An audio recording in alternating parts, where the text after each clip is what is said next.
Hello students, I am Shivani Sharma. Welcome back to my YouTube channel Shivani science education. तो हम अपने 2 chapters को complete कर चुके हैं, gravitation, rotation and third one था मोशन। आज हम शुरू करने जा रहे हैं अपना नया chapter work, energy and power. लेकिन इसमें सबसे पहले हम डिस्कस करेंगे वर्क को। वर्क मीन्स कि काम। काम मतलब कुछ भी, कोई फिजिकल या मेंटल एक्टिविटी, जैसे हम काम बोलते हैं। जैसे मैं पढ़ा रही हूँ, काम है। आप पढ़ रहे हो, काम है। कोई स्टूडेंट खेल रहा है, वो भी एक काम है। सोच रहा है, वो भी एक काम है। तो काम क्या है? कोई भी एक फिजिकल या फिर मेंटल एक्टिविटी जिसे हम काम बोलते हैं, यानी कि वर्क कहते हैं। लेकिन क्या फिजिक्स की डेफिनेशन में भी वर्क की यही बात है? वर्क उसे ही कहा जाता है? तो इसका आंसर है नो। क्यों? क्योंकि फिजिक्स की डेफिनेशन में इन सब चीजों को हम काम नहीं बोलते। फिजिक्स के अकॉर्डिंग वर्क का क्या मतलब है? फिजिक्स ये कहती है कि जब तक किसी ऑब्जेक्ट के ऊपर कोई फोर्स नहीं लगेगा और उसी डायरेक्शन में कोई डिस्प्लेसमेंट नहीं होगा, यानी कि उसकी पोजीशन में चेंज नहीं आएगा, तब तक हम क्या कहेंगे कि वर्क नहीं हुआ है, work has not been done. यानी कि वर्क क्या है? According to physics, work is said to be done. Work को कब कहेंगे हम हो गया है, यानी काम कब हुआ है? When a force is applied on an object, यानी कि जब किसी ऑब्जेक्ट के ऊपर, किसी बॉडी के ऊपर कोई फोर्स लगेगा and displacement occur in the direction of the applied force. और जिस डायरेक्शन में हमने फोर्स को अप्लाई किया है, अगर उसी डायरेक्शन में डिस्प्लेसमेंट होता है, उस बॉडी की पोजीशन में चेंज आता है, यानी कि वो बॉडी उसी डायरेक्शन में कुछ डिस्टेंस ट्रेवल करती है, तभी हम कहेंगे कि वर्क हुआ है। यानी कि वर्क क्या है?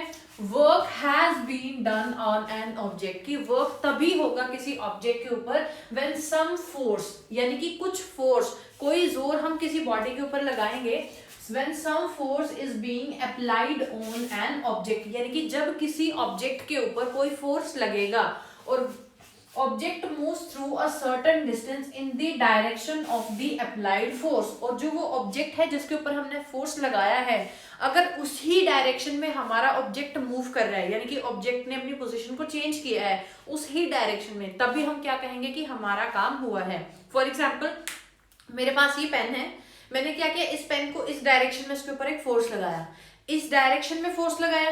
इस पेन ने यहाँ पे था, यहाँ से जब मैंने इसके ऊपर ऐसे फोर्स लगाया इस डायरेक्शन में, तो इसने मूव भी किधर किया? इसी डायरेक्शन में किया। तो यानी कि फिजिक्स के अकॉर्डिंग ये क्या है? काम है। अब मैं खड़ी हूँ, बोल रही हूँ, बात कर रही हूँ, समझा रही हूँ, लेकिन इसमें कोई डिस्प्लेसमेंट नहीं है, यहाँ पर कोई फोर्स नहीं लग रहा, तो ये काम भी नहीं है। तो फिजिक्स के अकॉर्डिंग काम क्या है? वर्क की डेफिनेशन क्या है कि जब किसी ऑब्जेक्ट के ऊपर फोर्स लगाया जाता है और उसी डायरेक्शन में, जिस डायरेक्शन में हमने फोर्स लगाया उसी डायरेक्शन में अगर डिस्प्लेसमेंट हुआ है, तो हम क्या कहेंगे कि हमारा काम हुआ है, work has to be done. तो work has to be done when a force is applied on an object and produces a displacement in the direction, उसी डायरेक्शन, याद रखिएगा, जो डिस्प्लेसमेंट होगा वो उसी डायरेक्शन में होना चाहिए जिस डायरेक्शन में हमने फोर्स अप्लाई किया है। यानी कि फोर्स की एंड डिस्प्लेसमेंट की डायरेक्शन आपकी सेम होनी चाहिए, तभी आपका वर्क डन होगा। यानी कि वर्क जो है हमारे दो बातों पर डिपेंड कर रहा है। फर्स्ट वन कि ऑब्जेक्ट के ऊपर फोर्स लगना चाहिए, सेकंड वन उसमें डिस्प्लेसमेंट होना चाहिए, और डिस्प्लेसमेंट भी किस डायरेक्शन में होना चाहिए? जिस डायरेक्शन में हमने फोर्स अप्लाई किया है। तो यहां से एक एग्जांपल के थ्रू एक और समझ लेते हैं। जैसे मेरे पास क्या है, एक बॉक्स है ए, अभी ये क्या है? ए पोजीशन पे है। सपोज यहाँ पर ये बॉक्स रखा हुआ है, ठीक है। तो मैं क्या करती हूँ, इसके ऊपर इस डायरेक्शन के फोर्स लगाती हूँ, यानी कि मेरा फोर्स किस डायरेक्शन में है? इधर डायरेक्शन में, राइट हैंड डायरेक्शन की तरफ मैंने इस ऑब्जेक्ट के ऊपर फोर्स लगाया। यानी कि आप ऐसे मान के चलो कि एक बहुत बड़ा बक्सा है यहाँ पर रखा हुआ, मैंने उसके ऊपर ऐसे फोर्स लगाया, तो मेरा फोर्स किस तरह है? राइट डायरेक्शन में था। बक्से ने भी किधर, बॉक्स ने भी किधर मूव किया? राइट डायरेक्शन में। यानी कि पहले ये ए पोजीशन पे था, अब ये कौन सी पोजीशन पे आ गया? पोजीशन बी पे। यानी कि इसमें क्या हुआ है? डिस्प्लेसमेंट हुआ है। और डिस्प्लेसमेंट किस डायरेक्शन में हुआ है? राइट डायरेक्शन में हुआ है। यानी कि मैंने फोर्स किस डायरेक्शन में लगाया था? मैंने इस बक्से को, यहाँ पे कोई बक्सा पड़ा है, मैंने उसके ऊपर ऐसे फोर्स लगाया, तो जो बक्सा था उसमें भी डिस्प्लेसमेंट इसी डायरेक्शन में आया। यानी कि work has to be done, यानी कि वर्क हमारा हुआ है। क्यों हुआ है? क्योंकि हमने जिस डायरेक्शन में फोर्स लगाया था उसी डायरेक्शन में हमारा क्या हुआ? डिस्प्लेसमेंट हुआ। तो अब यहाँ पर हम कह सकते हैं कि यहाँ पर वर्क हुआ है। तो मैंने एक बॉक्स लिया जो ए पोजिशन पे था, अब मैंने इसके ऊपर एफ फोर्स लगाया, वो फोर्स किस डायरेक्शन में लगा? राइट डायरेक्शन में लगा। उस फोर्स की वजह से इसमें मोशन आया, इसने डिस्प्लेस हुआ, अपनी जगह चेंज की। कितना डिस्प्लेसमेंट हुआ? मान लो उसने कितना डिस्टेंस कवर की है? एस डिस्टेंस को कवर किया है, यानी कि डिस्प्लेसमेंट कितना हुआ है? एस हुआ है। तो यहां से हम कह सकते हैं कि जो वर्क डन है ऑन द ब्लॉक, इस ब्लॉक के ऊपर, इस बॉक्स के ऊपर कितना वर्क लगा है, वो क्या होता है, फोर्स, कितना फोर्स लगा है मल्टीप्लाइड बाय उसमें कितना डिस्प्लेसमेंट हुआ है। यानी कि वर्क को हम कह सकते हैं कि वर्क हमारा क्या होता है, फोर्स एंड डिस्प्लेसमेंट का प्रोडक्ट होता है। यानी कि अगर मुझे कहे कि इस बॉक्स के ऊपर आपने कितना वर्क डन किया है वो बताओ, तो मुझे क्या करना पड़ेगा, इसके ऊपर जितना मैंने फोर्स लगाया है उसको मल्टीप्लाई कर दूंगी जितना डिस्प्लेसमेंट हुआ है। सपोज मैंने इसके ऊपर 2 न्यूटन का फोर्स लगाया और इसमें जो डिस्प्लेसमेंट आया वो 1 मीटर का आया, तो फोर्स कितना लगेगा, 2 इंटू 1 यानी कि 2। और अगर इसमें डिस्प्लेसमेंट सपोज 3 का आया, फोर्स मैंने 4 का लगाया, 4 इंटू 3 12, तो फोर्स क्या, आपका वर्क डन क्या है, फोर्स एंड डिस्प्लेसमेंट का प्रोडक्ट। सिर्फ इसमें एक बात याद रखनी है कि जो हमारा फोर्स जिस डायरेक्शन में लगेगा हमारा डिस्प्लेसमेंट भी उस ही डायरेक्शन में होगा। तो वर्क डन क्या होता है, फोर्स इंटू डिस्प्लेसमेंट यानी कि F इंटू S। उसके बाद हम पढ़ते हैं इसकी SI यूनिट्स के बारे में, क्योंकि कोई भी फिजिकल क्वांटिटी बिना यूनिट्स के क्या होती है, इनकम्प्लीट होती है। तो यूनिट हम इजिली डिराइव कर सकते हैं अगर हम क्या कर दें, अगर हम फॉर्मूले को यूज कर ले। तो फॉर्मूला क्या है यहाँ पर, फोर्स इंटू डिस्प्लेसमेंट। फोर्स की यूनिट क्या होती है, न्यूटन, डिस्प्लेसमेंट की क्या होती है, मीटर। तो वर्क डन की यूनिट क्या हो गई, न्यूटन मीटर। यानी कि वर्क को हम किस में मेजर कर सकते हैं, न्यूटन मीटर में। लेकिन यहाँ पर जो हम ऐसा यूनिट यूज करते हैं वो न्यूटन मीटर नहीं करते, क्या करते हैं, जूल।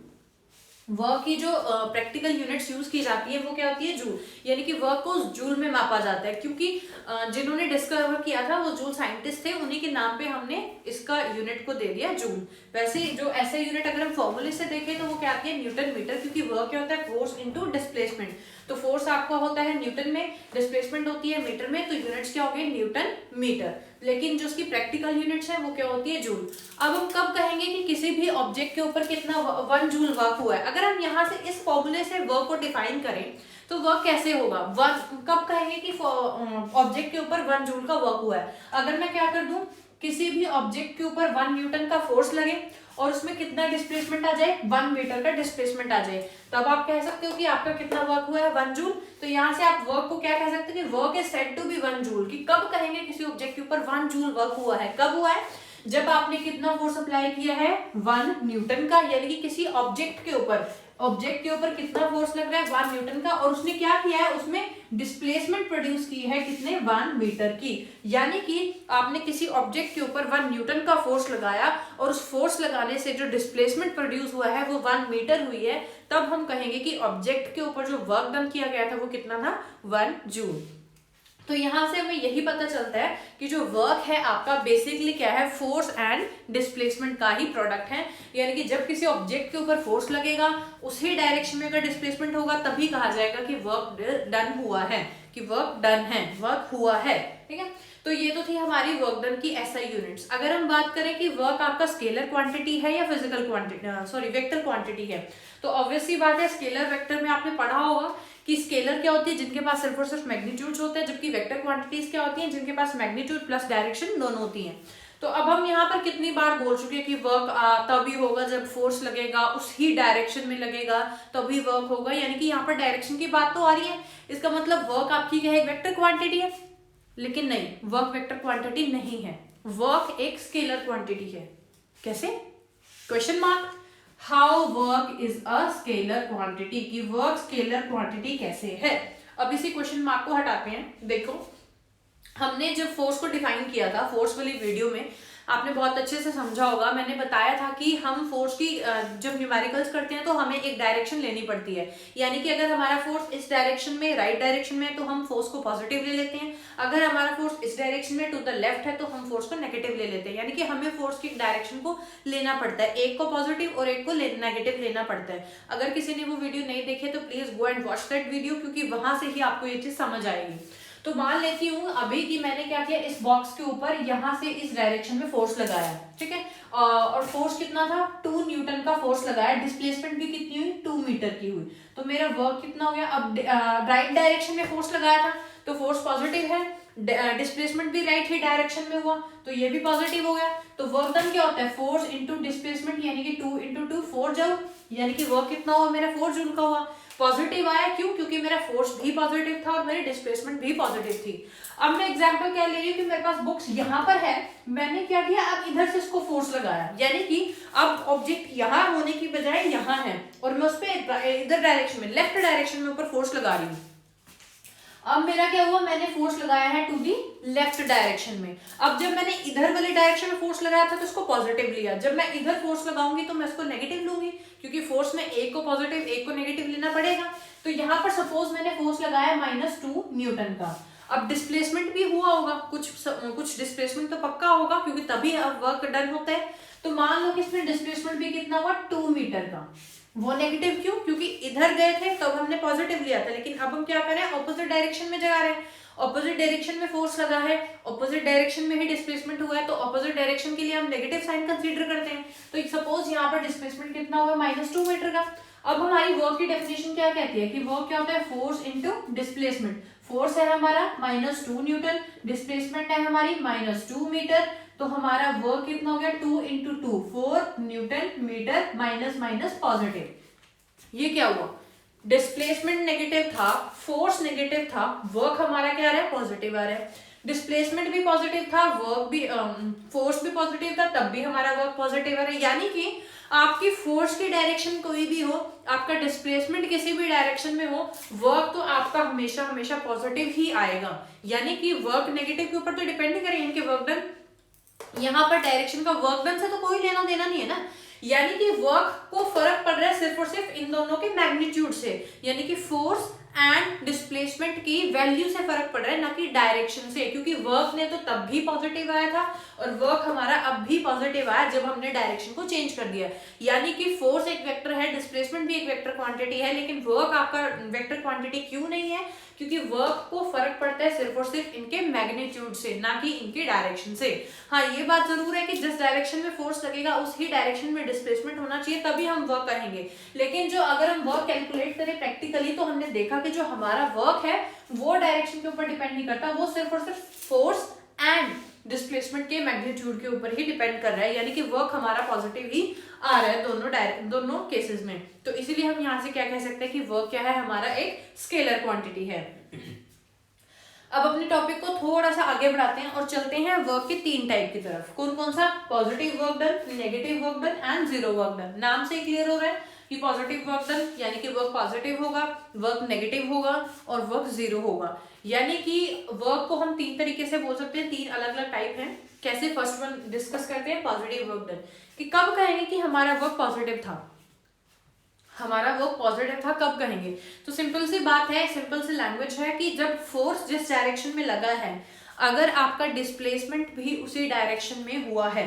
क्या बात बोली है कि जिस डायरेक्शन में आपका फोर्स लगा है उसी डायरेक्शन में आपकी डिस्प्लेसमेंट हुई है, तब हमारा वर्क क्या होता है, पॉजिटिव होता है। अभी हमने एग्जांपल से भी समझा कैसे कि जिस डायरेक्शन में फोर्स लगा, फोर्स राइट डायरेक्शन में लग रहा था, आपकी डिस्प्लेसमेंट भी राइट डायरेक्शन में हुई, तो वर्क आपका क्या है, पॉजिटिव आया। यहाँ पर फोर्स लेफ्ट डायरेक्शन में लग रहा था, डिस्प्लेसमेंट भी लेफ्ट ही डायरेक्शन में हुई, तो वर्क क्या है आपका, पॉजिटिव आया। तो पॉजिटिव वर्क डन क्या होता है, जिस डायरेक्शन में आपका फोर्स लगा है अगर उसी डायरेक्शन में आपकी डिस्प्लेसमेंट हुई है, then work is said to be positive work done. कि when displacement of the object is in the same direction of the applied force, displacement और फोर्स की डायरेक्शन क्या हो, सेम हो। जैसे मैंने ये पेन है, ये पेन यहाँ पर है, अभी मेरे हाथ में, मैंने इसको उठाया, उठाने में मैंने फोर्स एक अपवर्ड लगाया, यानी कि मैं फोर्स किस डायरेक्शन में लगा रही हूँ, अपवर्ड डायरेक्शन में। अभी ये यहाँ पर था, डिस्प्लेसमेंट भी इसकी कहाँ हुई है, अपवर्ड डायरेक्शन में हुई है, यानी कि मैंने इसको फोर्स भी ऊपर की तरफ लगाया और जिसकी डिस्प्लेसमेंट है वो भी ऊपर ही डायरेक्शन में हुई है, यानी कि फोर्स एंड डिस्प्लेसमेंट की डायरेक्शन सेम थी। तब हम क्या कहेंगे कि हमारा वर्क कैसा था, पॉजिटिव था। अब नेगेटिव वर्क डन की तरफ आते हैं। नेगेटिव वर्क डन में क्या होता है कि हमारा फोर्स जिस डायरेक्शन में लग रहा है ना, लेकिन डिस्प्लेसमेंट उस डायरेक्शन में नहीं है, यानी कि फोर्स कहीं और लगा रहे हैं और रिजल्ट जो है आपका डिस्प्लेसमेंट जो है वो किसी और डायरेक्शन में हो रही है। यानी कि when displacement of the object, यानी कि जब डिस्प्लेसमेंट की जो ऑब्जेक्ट की डिस्प्लेसमेंट है वो is in the opposite direction में हो और फोर्स के, यानी कि फोर्स की एंड आपकी जो डिस्प्लेसमेंट है उसकी डायरेक्शन क्या हो, अगर उल्टी हो जाए, यानी कि मैंने फोर्स लेफ्ट डायरेक्शन में लगाया और जो रिजल्ट है मेरा डिस्प्लेसमेंट राइट में हो गई, यानी कि डिस्प्लेसमेंट और फोर्स की जो डायरेक्शन है वो क्या हो गई, ऑपोजिट हो गई। तब हम क्या कहेंगे कि हमारा वर्क डन कैसा है, नेगेटिव है। एग्जाम्पल से समझ लेते हैं, जैसे जब कार चल रही होती है, सपोज मेरे पास क्या है, ये कोई कार है जो इस डायरेक्शन में मूव कर रही है, इस डायरेक्शन में मूव कर रही है, चल रही है, फोर्स लग रहा है, आप स्पीड दे रहे हो, एक्सेलरेटर चला रखा है पूरा, तो इस डायरेक्शन में वो आपकी स्पीड से कार मूव कर रही हो। सडनली क्या होता है, एकदम से कोई आपकी कार के आगे कोई कुत्ता या कुछ भी आ जाता है, तो आप क्या करते हो, ब्रेक लगाते हो। तो ब्रेक क्या होता है, एक ऑपोजिट फोर्स होता है। ब्रेक का काम क्या करना है, जिस डायरेक्शन में जा रही है उसको पीछे करता है, उसको रोकता है, यानी कि रिटार्डेशन आती है। यानी कि ब्रेक यहाँ पर हमारी क्या है, वो नेगेटिव डिस्प्लेसमेंट है जो हमने अप्लाई किए है किस चीज के ऊपर, उस गाड़ी को रोकने के लिए। यानी कि आपकी कार का फोर्स तो डिस्प्लेसमेंट तो किस डायरेक्शन में थी, सामने की तरफ जा रही थी, कार तो क्या कर रही है, सामने जा रही है। आपने सडनली फोर्स लगाया, फोर्स कहाँ लगवाया, उल्टी डायरेक्शन में, क्योंकि नेगेटिव है। ब्रेक्स क्या करती है, आपकी कार के पहियों को रोकती है पीछे की तरफ, तो आपका फोर्स तो पीछे की तरफ था लेकिन डिस्प्लेसमेंट तो आगे की तरफ थी, यानी कि कार आगे की तरफ जा रही थी, फोर्स बैकवर्ड लगाया, तभी हमारी क्या हुई, ब्रेक अप्लाई हुई। ब्रेक अप्लाई तो कार जो हमारी स्टॉप हो गई। तो ये जो हमारा है, क्योंकि यहाँ पर रिटार्डेशन होती है, आपने एक्सेलरेशन वाली वीडियो में बहुत अच्छे से पढ़ा होगा कि जब फोर्स नेगेटिव डायरेक्शन में लगता है तो हम उसे रिटार्डेशन कहते हैं। तो यहाँ पर आपका फोर्स टू दी लेफ्ट लग रहा है और आपकी कार की displacement to the right direction में हो रही है, यानी कि दोनों की डायरेक्शन क्या है, ऑपोजिट है। इसलिए हम क्या कहते हैं कि यहाँ पर कौन सा वर्क डन है, नेगेटिव वर्क डन है। Now moving to the last one, zero work done. Zero work done नाम से ही पता चला, जब कुछ काम होगा ही नहीं। हम वर्क डन जीरो कब होगा, जब कुछ काम होगा ही नहीं। अब वर्क डन जीरो कब होगा, मूव करते हैं अपनी डेफिनेशन की तरफ। डेफिनेशन क्या कहती है कि work is equals to force into displacement, की वर्क क्या है, फोर्स इंटू डिस्प्लेसमेंट। तो वर्क जीरो होगा, ये जीरो होगा कब, या तो जब फोर्स जीरो हो या फिर क्या हो, डिस्प्लेसमेंट जीरो हो, यानी कि इन दोनों में से कोई ना कोई एक फैक्टर जीरो होगा, तभी हमारा वर्क जीरो होगा। यानी कि या तो अगर हमने फोर्स लगाया, डिस्प्लेसमेंट नहीं हुई, तब जीरो होगा, या फिर डिस्प्लेसमेंट हुई लेकिन फोर्स नहीं लगा, तो ये तो कोई बात ही नहीं बनती, बिना फोर्स के डिस्प्लेसमेंट होगी ही नहीं। तो यानी कि वर्क कब जीरो होगा, जब आपने फोर्स लगाया, डिस्प्लेसमेंट नहीं हुई। इसका एग्जांपल जो है बेस्ट यही है कि मैंने दीवार को पीछे की तरफ पुश किया और 1 घंटे से पूरा इसके ऊपर जोर लगा रखे कि पीछे पुश हो जाए, क्या हुई है। अब मैंने फोर्स तो लगाया है, नो डाउट कि फोर्स नहीं है, फोर्स है, फोर्स मैं लगा रही हूँ उसको पीछे पुश करने में, लेकिन क्या ये दीवार खिसकी, ये क्या पीछे की तरफ गई, क्या इस दीवार की डिस्प्लेसमेंट हुई, नहीं हुई। इसका मतलब फोर्स था लेकिन डिस्प्लेसमेंट नहीं थी, तो क्या हुआ, वर्क जीरो हो गया। वर्क फिजिक्स के अकॉर्डिंग यहाँ कोई वर्क ही नहीं हुआ, मैं 1 घंटे से इसको पुश करे जा रही हूँ, उसके ऊपर फोर्स लगाया जा रही हूँ। अगर हम देखें तो वर्क तो है लेकिन फिजिक्स के अकॉर्डिंग नहीं है, क्यों, क्योंकि यहाँ पर डिस्प्लेसमेंट तो हुई ही नहीं। तो वर्क जीरो कब होगा, जब आपका फोर्स तो लगे लेकिन डिस्प्लेसमेंट ना हो। या फिर आप इसको ये भी कह सकते हो कि आपने जिस डायरेक्शन में, यानी कि फोर्स एंड डिस्प्लेसमेंट के बीच अगर आप परपेंडिकुलर, यानी कि अगर जिस डायरेक्शन में फोर्स लग रहा है उसके परपेंडिकुलर डायरेक्शन में डिस्प्लेसमेंट हो, यानी कि फोर्स के बीच में और आपके डिस्प्लेसमेंट के बीच में 90 डिग्री का एंगल हो, यानी कि राइट एंगल पे आपका क्या लगे, फोर्स लगे, तभी आपकी क्या होगा, आपका वर्क डन जो है वो जीरो होगा। यानी कि when force acting on an object be along a direction perpendicular to the displacement, यानी कि डिस्प्लेसमेंट के परपेंडिकुलर डायरेक्शन में हो, यानी कि फोर्स मैं ऐसे लगा रही हूँ, डिस्प्लेसमेंट जो है वो फोर्स में ऐसे लगाऊं, डिस्प्लेसमेंट ऐसे हो, तो ये बीच में क्या आ गया, 90 डिग्री का एंगल, यानी कि हमारा क्या होगा, वर्क डन जीरो होगा।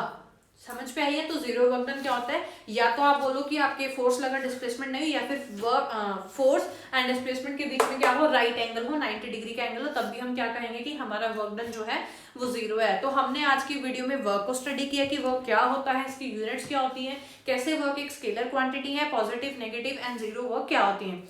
इससे आने वाली वीडियो में हम अपने और टॉपिक्स को कवर करेंगे। आई होप आपको ये वीडियो बहुत पसंद आई हो, so please like, share and subscribe to my channel. Thank you.